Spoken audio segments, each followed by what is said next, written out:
Thanks, Tony, and good afternoon, everyone.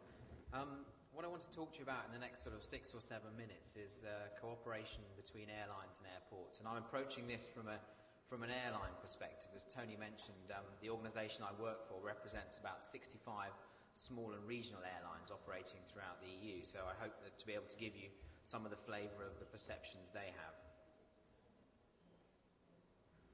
So I think the first question is, are airports and airlines enemies or friends?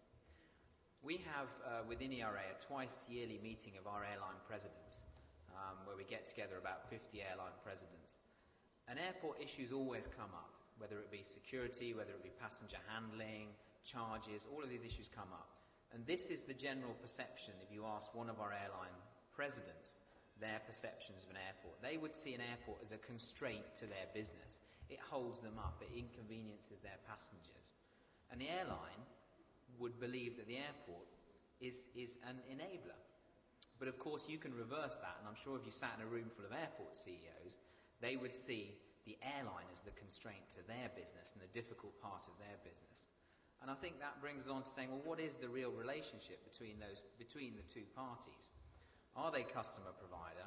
Are they partners? Or is in fact there a mutual distrust? And I would suggest to you, certainly at the CEO level, there is a general distrust between the airline and the airport community.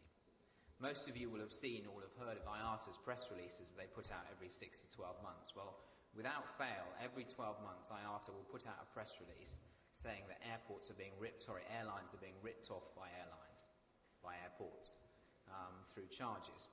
And they do that without fail. And that is the perception, right or wrong, that is sometimes seen from the airline perspective.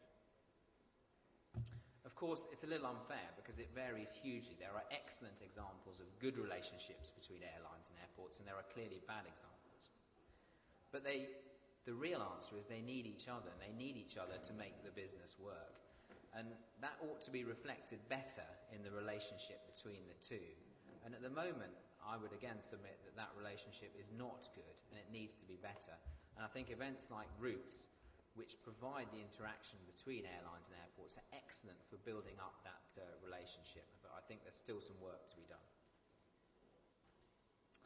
One of the questions that was posed as part of this panel was, who is the client, the airline or the passenger, from an airport's perspective? Well, I think actually the answer really is, does it matter? Is it a relevant question?